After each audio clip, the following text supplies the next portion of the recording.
Assalamualaikum warahmatullahi wabarakatuh. Perkenalkan, nama saya Dandindra Setiawan, Prodi Sistem Informasi, Fakultas Sains dan Teknologi, nomor induk mahasiswa 05274144. Pada video ini, saya ingin mengerjakan tugas 3 mata kuliah struktur data. Untuk yang pertama, buatlah program pencarian menggunakan algoritma Depth First Set atau DFS dalam bahasa Java. Yang pertama, disuruh menggunakan graph dengan 8 node yang mewakili A1, A2, A3, A4, A5, A6, A7, A8, dan tentukan sendiri nilai hubungan antar node. Yang kedua, lakukan pencarian angka pada graf tersebut dengan DFS. Yang ketiga, jelaskan tahap demi tahap proses pencarian dan gambarkan dengan rinci prosesnya. Soal nomor 2, buatlah program pencarian menggunakan algoritma Reverse Search BFS dalam bahasa Java. Yang pertama, disuruh menggunakan graf dengan 8 node yang mewakili A1, A2, A3, A4, A5, A6, A7, A8, dan tentukan sendiri nilai hubungan antar node. Yang kedua, lakukan pencarian angka n pada graf tersebut dengan BFS. Jelaskan tahap demi tahap proses pencarian dan gambarkan dengan rinci prosesnya. Oke, untuk yang pertama, saya masuk dulu ke ID yang saya gunakan adalah Visual Studio.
Sini sudah selesai, program atau kodenya sudah saya selesaikan. Di sini saya akan menjelaskan yang pertama, kita ke bagian struktur graph dan nilai kode. Yang pertama di sini ada graph. Contohnya graph put ini A1 sampai ke A8. Artinya node A1 ini memiliki tetangga A2 dan A3 di sini. Nah, graph ini berbentuk seperti pohon kecil dengan node dari A1 hingga A8. Dan yang kedua, ada node values ini. Nah, di sini saya jelaskan ini contohnya ada node A1 dan sampai A8. Artinya node A4 memiliki contohnya aja ya, saya bahas node values yang put A4 ini. Artinya node A4 memiliki nilai 4. Nilai inilah yang digunakan sebagai target pencarian oleh DFS dan DFS. Dan yang kedua, saya bahas tentang algoritma DFS depth first set. Nah, di sini yang pertama ada private static ini, private static boolean dan DFS string, current dan in target.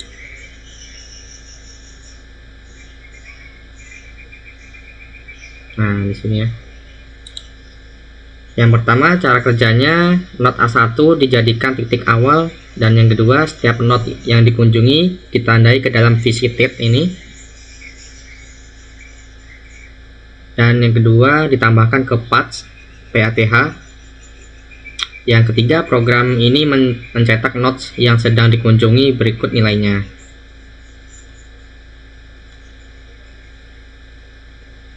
DFS mengunjungi, semisal contohnya, nah seperti ini ya. Di sini DFS akan mengunjungi. Yang keempat, jika nilai node ini sama dengan target pencarian, berhenti. Yang kelima, jika belum ditemukan, DFS masuk lebih dalam ke neighbor pertama yang belum dikunjungi. Yang keenam, jika buntu, dead end, node terakhir dihapus dari path backtracking. Nah, tujuan dari DFS ini menjelajahi graph sedalam mungkin sebelum kembali ke cabang lainnya. Metode pemanggil DFS, kita pemanggil DFS-nya public static run DFS. Kita cari run DFS. Nah, di sini ya. Ini yang saya blok ini, di sini program ini menyiapkan struktur visited dan path. Yang kedua, menjalankan DFS dari node A1 sampai ke A8, dan yang ketiga, menampilkan jalur path yang ditemukan. Oke, yang ketiga kita bahas tentang algoritma BFS yang bawah. Menu utama BFS-nya public static void run BFS in target ini ya, yang saya blok ini. Cara kerjanya, yang pertama menggunakan QW antrian sifatnya vivo. Yang kedua, memulai dari node A1 sampai ke A8. Yang ketiga, node yang dikunjungi dicetak sama ya. Ini sini mengunjungi dan akan mencetak. Yang keempat, jika nilai mode sama dengan target BFS, langsung berhenti. Yang kelima, BFS memasukkan seluruh tetangga node saat ini ke dalam QW jika belum dikunjungi. Yang keenam, untuk menyusun kembali jalur yang dilalui, BFS memakai parent map seperti parent put neighbor. Kita cari parent put neighbor.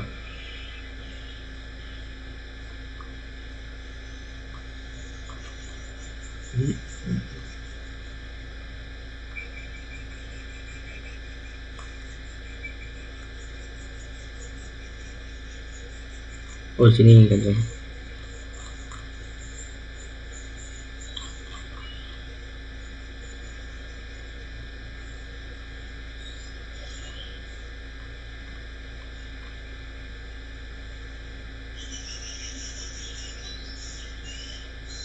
Nah, sini ada parent put neighbor di sini.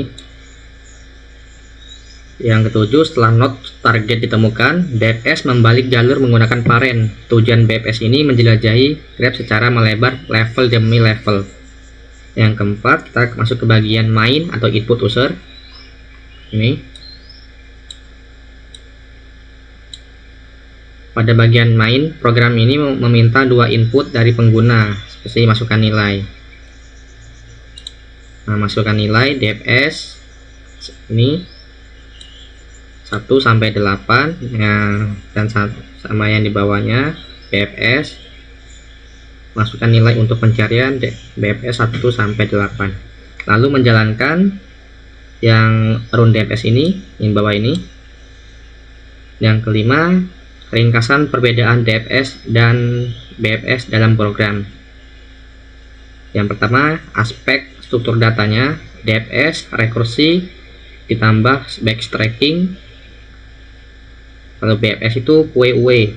Nah, kalau aspek dari cara eksplorasi, DFS itu menyusuri kedalaman dulu, kalau sedangkan BFS itu menyusuri level secara berurutan. Nah, untuk aspeknya itu patch misalnya ditemukan, kalau DFS bisa lebih panjang, sedangkan BFS cenderung menemukan jalur paling pendek. Implementasinya, DFS itu fungsi rekursif, sedangkan BFS itu perulangan dengan QUE. Intinya tujuan program ini memahami cara membangun graph dengan adjacency list dan menjalankan pencarian berbasis nilai kode, mengetahui perbedaan nyata antara DFS dan BFS, menampilkan jalur dari route A1 ke node target. Jadi video ini saya jalankan dulu ya. Misalnya saya ingin mencari DFS dulu ke node 3 ya, ke node 3. Nah, di sini ada tampilan masukkan nilai untuk pencarian DFS, dan yang bawah masukkan nilai untuk pencarian BFS. Jadi ini saya bisa pisahkan untuk mencari node yang berbeda-beda. Misalnya saya mencari node yang DFS, saya mengetikkan angka 3, dan saya ingin mencari node yang BFS untuk ke nomor 4. Kita enter. Nah, di sini sudah ditemukan ya, yang DFS dia menemukan node yang A3, yang BFS sudah ditemukan di node A4. Oke, video ini cukup sampai sini. Bila kurang jelas saya mohon maaf. Saya akhiri. Wassalamualaikum warahmatullahi wabarakatuh.